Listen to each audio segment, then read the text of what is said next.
चंपई सोरेन के आते ही भाजपा की मंशा स्पष्ट, जेएमएम पर नजर, निशाना कांग्रेस पर। भाजपा में शामिल होते ही चंपई सोरेन ने कहा, जय श्री राम। नमस्कार, आजाद सिपाही विशेष में आपका स्वागत है। मैं हूं राकेश सिंह। जैसे जैसे विधानसभा चुनाव नजदीक आ रहा है, झारखंड का चुनावी रण दिलचस्प मोड़ ले रहा है। दल बदलने के दौर की शुरुआत भी हो चुकी है। फिलहाल झारखंड का चुनावी माहौल सोरेन 1 एंड सोरेन 2 के इर्द गिर्द ही घुमड़ रहा है। सोरेन इन सोरेन आउट का भी खेल बखूबी चल रहा है। लोकसभा चुनाव के दरमियान भी सोरेन फैक्टर ही हावी रहा। एक सोरेन के जेल जाने के बाद दूसरे सोरेन मुख्यमंत्री बन गए। फिर लोकसभा चुनाव के दौरान सोरेन परिवार की देवरानी एंड जेठानी भी लाइमलाइट में रहीं। चुनाव में देवरानी ने बाजी मार ली। जब सोरेन 1 जेल से बाहर आए तो सोरेन 2 सीएम पद से हटा दिए गए और सोरेन 1 ने फिर से मुख्यमंत्री पद की शपथ ले ली। लेकिन जैसे ही सोरेन 1 ने मुख्यमंत्री की कुर्सी संभाली, सोरेन 2 नाराज हो गए। कुछ दिन बाद उन्हें ज्ञात हुआ कि उनके साथ अन्याय हुआ। इस अन्याय के खिलाफ उन्होंने बड़ा लंबा पत्र भी लिख डाला। सोरेन 2 कभी दिल्ली, कभी कोलकाता, कभी रांची करते रहे। मीडिया भी उनके पीछे पीछे भागती रही। तरह तरह के कयास लगाए जाने लगे। पहले हल्ला हुआ कि सोरेन 2 अपनी पार्टी बनाएंगे, लेकिन अचानक एक तस्वीर ने सोरेन 2 का सस्पेंस खत्म कर दिया। सोरेन 2 भाजपा के सबसे सेकंड पावरफुल मैन के साथ बैठ नजर आए। उसके बाद जैसे ही सोरेन 2 ने मंत्री पद और पार्टी के सभी पदों से इस्तीफा दिया, तभी सोरेन 1 ने सोरेन 3 की एंट्री सरकार में मंत्री पद देकर करा दी। सोरेन 3 के एंट्री होते ही सोरेन 2 से उनकी तुलना की जाने लगी। खैर, सोरेन 2 और सोरेन 3 कोल्हान के रण में आमने सामने अपना जौहर दिखाते नजर आएंगे। पता भी चल जाएगा कौन किस पर कितना भारी है। लेकिन सोरेन 1 भी अपनी चाल लगातार एक स्टेप आगे चलने की सोच रहे हैं। वैसे सोरेन 2 यानी चंपई सोरेन ने शुक्रवार को धूम धड़ाके गाजे बाजे लाव लश्कर के साथ भाजपा का दामन थाम लिया है। उन्होंने भाजपा का पट्टा पहन लिया है। बाबूलाल मरांडी ने उन्हें पट्टा पहनाकर और सदस्यता पत्र देकर पार्टी में शामिल करवाया। मंच पर भाजपा के तमाम बड़े नेता उपस्थित थे। चंपई सोरेन भाजपा की सदस्यता लेते ही भावुक हो गए। उनकी पीड़ा भी छलक पड़ी। उन्होंने कहा कि एक आंदोलनकारी जिसने झारखंड के लिए अपना सब कुछ झोंक दिया, उसकी जासूसी करवाई गई। उसका निशाना राज्य सरकार पर था। चंपई सोरेन के साथ उनके हजारों समर्थक भी उनके साथ पहुंचे थे। सैकड़ों गाड़ियों का काफिला उनके साथ था। जब वह मंच के करीब आ रहे थे, रांची के ध्रुवा गोल चक्कर मैदान का पूरा माहौल ही बदल गया। चंपई सोरेन जिंदाबाद के नारों से उनके समर्थकों में जोश भर गया। यह नजारा देख मंच पर बैठे हिमंता बिस्वा शर्मा मुस्कुरा रहे थे। मन ही मन खुद की पीठ थपथपा रहे थे। जब चंपई सोरेन मंच पर पहुंचे, सभी भाजपा के नेताओं ने पूरी गर्मजोशी के साथ उनका स्वागत किया। चंपई के साथ उनके पुत्र बाबूलाल सोरेन भी थे। उन्होंने भी कोने में जाकर बड़े नेताओं की तरह जनता की ओर हाथ हिलाया। बाबूलाल मरांडी ने चंपई सोरेन को गले लगाया, उनका दिल खोलकर स्वागत किया, हाथ मिलाया। चंपई ने जैसे ही मंच संभाला, अपनी मंशा स्पष्ट कर दी। चंपई ने कहा कि जिस आंदोलनकारी ने झारखंड के लिए अपना सब कुछ झोंक दिया, उसकी सरकार द्वारा जासूसी कराई जाती है। छी छी छी। उन्होंने बिना नाम लिए सोरेन 1 पर अटैक कर दिया। इसी के साथ उन्होंने अपने मन से सोरेन 1 का चैप्टर भी यहीं क्लोज भी कर दिया। उन्होंने एक रणनीति के तहत अपना निशाना कांग्रेस की ओर मोड़ दिया। चंपई सोरेन ने जिस तरीके से कांग्रेस पर अटैक किया, उससे भाजपा की रणनीति स्पष्ट हो गई। चंपई सोरेन ने कहा कि उनके पास 2 पार्टियों के विकल्प थे, एक भाजपा, दूसरा कांग्रेस। लेकिन मैंने भाजपा को चुना क्योंकि झारखंड के आदिवासियों को सबसे ज्यादा जिस पार्टी ने उजाड़ा है, नुकसान पहुंचाया है, गोलियां चलवाई है, वह कांग्रेस ही है।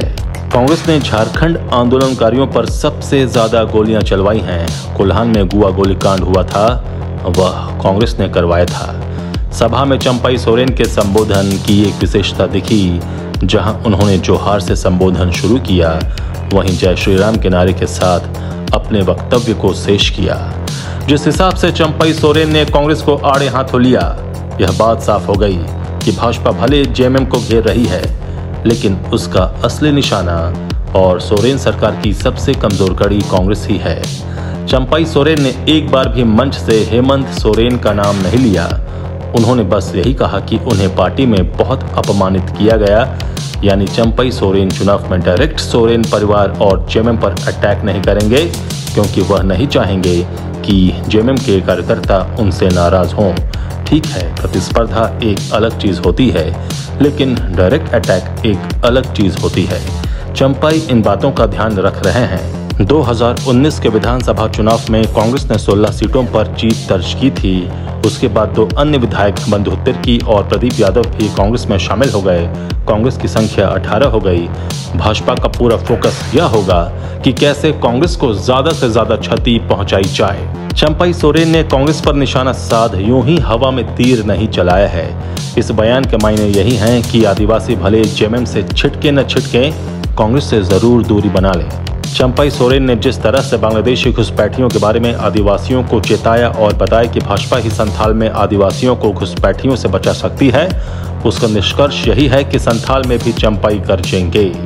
चंपाई सोरेन का यह कहना कि आज बाबा तिलका मांझी और सिदो कान्हू की पावन भूमि संथाल परगना में बांग्लादेशी घुसपैठ बहुत बड़ी समस्या बन चुकी है। इससे दुर्भाग्यपूर्ण क्या हो सकता है कि जिन वीरों ने जल, जंगल और जमीन की लड़ाई में कभी विदेशी अंग्रेजों की गुलामी स्वीकार नहीं की, आज उनके वंशजों की जमीनों पर ये घुसपैठिए कब्जा कर रहे हैं। इनकी वजह से फूलो झानो जैसी वीरांगनाओं को अपना आदर्श मानने वाली हमारी माताओं, बहनों और बेटियों की अस्मत खतरे में है।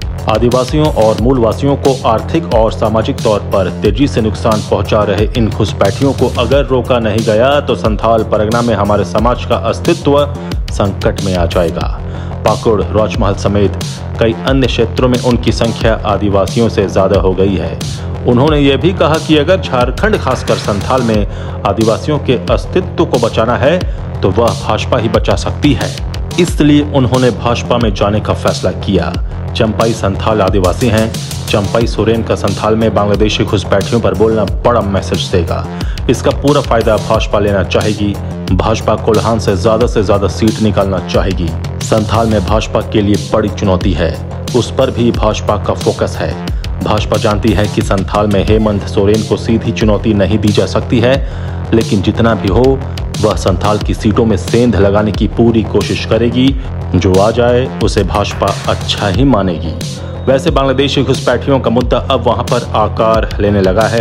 वहां के आदिवासी संगठन इस बारे में बात करने लगे हैं। हाल के दिनों में चाहे वह गायबथान का मामला हो, जहां महेशपुर के गायबथान में गांव के दंदू हेम्ब्रम की जमीन पर सफरुद्दीन अंसारी और कलीमुद्दीन अंसारी सहित अन्य लोग मालिकाना हक का दावा कर रहे थे। जब जमीन मालिक दंदू और परमेश्वर हेम्ब्रम ने इसका विरोध किया तो दूसरे पक्ष के दर्जनों लोग जुट गए और उन पर हमला कर दिया। इस दौरान 4 लोगों को गंभीर चोटें आई थीं। चाहे वह केएमएम कॉलेज का मामला हो, जहां आदिवासी छात्रों को पुलिस द्वारा पीटा गया था। वहीं भाजपा के प्रदेश अध्यक्ष बाबूलाल मरांडी ने कहा था कि बांग्लादेशी मुसलमानों की अवैध घुसपैठ के विरुद्ध प्रदर्शन करने वाले युवा छात्रों की देर रात हेमंत सरकार की पुलिस ने छात्रावास में घुसकर बर्बरतापूर्वक पिटाई की है। कहने का मतलब यह है कि संथाल में अब आवाजें उठने लगी हैं। लोग इसे लेकर अब चर्चा करने लगे हैं। अगर भाजपा अपनी इस मुहिम को और धार देगी तो संथाल में भाजपा मजबूत होगी, इसमें कोई दो राय नहीं है। अब बात कोल्हान की। चंपाई सोरेन को भाजपा का एक मकसद कोल्हान में संथाली और आदिवासी मतदाताओं के बीच अपनी पैठ मजबूत करने भी है। चंपाई सोरेन कोल्हान में काफी लोकप्रिय हैं। ग्रामीण इलाकों के आदिवासियों के बीच उनकी पैठ है। यह उनकी सभाओं में आई भीड़ से भी स्पष्ट हुआ। काफी संख्या में आदिवासी और संथाली महिलाएं सभा में आई थीं। इस बात का अंदाजा संभवतः सोरेन 1 को भी है। इसलिए उन्होंने चंपाई के भाजपाई बनने के पहले कभी चंपाई सोरेन के काफी करीब रहे संथाली नेता सोरेन 3 यानी रामदास सोरेन को मंत्री पद से नवाज दिया। इसका साफ संदेश यही है कि रामदास सोरेन चंपाई सोरेन के झामुमो छोड़ने का जो नुकसान हो, रामदास सोरेन के सहारे उसे कंट्रोल किया जाएगा। चंपाई के भाजपा में शामिल होने, उनकी जगह रामदास सोरेन को मंत्री बनाने के बाद अब यह पूरी तरह स्पष्ट हो गया है कि कोल्हान का रण काफी बड़ा होगा। यहाँ बहुत कुछ देखने को मिलेगा। चंपाई की कोशिश जहाँ अपनी अहमियत प्रदर्शित करने की होगी, वहीं रामदास सोरेन को सोरेन वन के उस विश्वास पर खरा उतरना होगा जिसके कारण उन्होंने अपनी कैबिनेट में जगह दी है।